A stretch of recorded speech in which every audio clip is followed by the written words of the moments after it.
بسم اللہ الرحمن الرحیم۔ السلام علیکم۔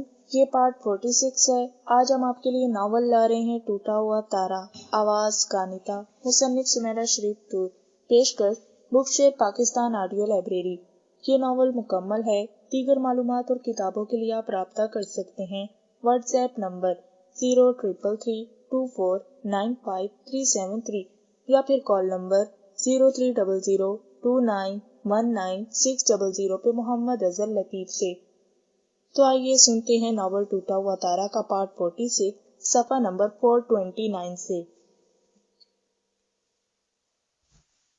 مہندی کا فنکشن علیحدہ علیحدہ ہوا تھا۔ پہلے احسن کو مہندی لگائی گئی تھی، اس کو نپٹایا تو اس کے دوست احباب اس کو لے کر مردانے والے حصے کی طرف چلے گئے۔ اس کے بعد روشنی کی مہندی کا سلسلہ چلا تھا اور ابھی یہ سلسلہ چل رہا تھا کہ مصطفیٰ ان دونوں کو لینے آ گیا۔ کیا پروگرام ہے؟ واپسی کا کوئی موڈ نہیں؟ وہ اسی ٹیبل پر موجود تھی۔ دونوں ابھی روشنی کو مہندی لگا کر لوٹی تھی۔ مصطفیٰ نے پاس آ کر پوچھا تو شیوار نے اسے دیکھا۔ ہم تو تیار ہیں، تمہارا انتظار کر رہی تھی، بھابھی نے کہا تو مصطفیٰ نے سر ہلا دیا۔ ٹھیک ہے پھر اجازت لیں، ان لوگوں سے 12:30 ہو رہے ہیں، پھر رستے میں بھی وقت لگے گا، مصطفیٰ نے کہا تو وہ دونوں اٹھ کھڑی ہوئیں۔ وہ صبح ہی آنٹی انا اور روشنی سے ملنے اسٹیج پر چلی آئی تھیں۔ اوکے آنٹی جی اب چلتے ہیں، کافی رات ہوگی، یہ فنکشن بہت اچھا تھا، بہت انجوائے کیا ہم نے، مگر اب اجازت دیں، بھابھی نے صبوحی آنٹی کے پاس آ کر کہا تو انہوں نے رکنے پر اصرار کیا۔ آپ لوگ ہمارے ہاں ہی رات رک جاتی تو اچھا لگتا۔ کوئی بات نہیں، زندگی رہی تو انا کی شادی پر بھی آئیں گے نا، بارات اور ولیمے والے دن تو آئیں گی نا، ماما نے مزید پوچھا تو بھابھی نے سر ہلا دیا۔ ماما سے مل کر وہ روشنی اور انا سے مل کر نیچے اتر آئی تھی۔ انا ان لوگوں کو گیٹ تک چھوڑنے آئی تھی۔ مصطفیٰ بھائی بہت بہت شکریہ، آپ شیوار کو لے کر آئے، گیٹ کے پاس آ کر انا نے کہا تو مصطفیٰ نے شیوار کو دیکھا، وہ منہ پھیر گئی۔ ولید کو منگنی کی مبارکباد دے چکا ہوں، آپ کو بھی بہت بہت مبارک ہو۔ آپ نے اپنی دوست طیبہ کو بتایا تھا کہ نہیں؟ مگر ولید سے میں اس بات کو چھپانے پر بہت ناراض ہوں، اس کی زندگی کا اتنا اہم فنکشن تھا اور مجھے یہاں آ کر پتا چل رہا تھا کہ محترم کی منگنی ہو رہی ہے، تاہم آپ دونوں کا گفٹ مجھ پر ادھار ہے، اب بارات والے دن آؤں گا تو ضرور لاؤں گا، مصطفیٰ نے کہا تو وہ ہنس دی۔ گفٹ کے تکلف کی کوئی ضرورت نہیں، آپ لوگ آئے، میرے لیے تو یہی بہت بڑی بات ہے، مصطفیٰ مسکرا دیا تھا، تبھی مردانے کی طرف سے ولید بھی ان کے پاس آ رکا۔ تم آج رات رکتے، کچھ انجوائے کرتے، احسن کی درگتی بناتے ہم، مصطفیٰ کو کہا تو وہ مسکرا دیا۔ میں آ گیا ہوں یہ بھی بڑی بات ہے، اب بارات والے دن ہی ملاقات ہوگی، اور ہاں اس طرح اچانک منگنی کا بتانے والی بات پر بخشوں گا نہیں، یہ تو روشنی کی مہندی کا فنکشن تھا تو معاف کر رہا ہوں، مگر اس سلسلے میں سارا حساب کتاب تیار رکھنا، بری طرح خبر لوں گا اب میں تمہاری، ولید کے گلے لگتے مصطفیٰ نے کہا تو ولید مسکرا دیا۔ محترمہ تمہارے سامنے کھڑی ہیں، پوچھ لو ان سے، جتنی یہ بے خبر تھی اتنا ہی میں بھی باخبر تھا، انا کی طرف دیکھ کر ولید نے کہا تو انا جھیم سی گئی۔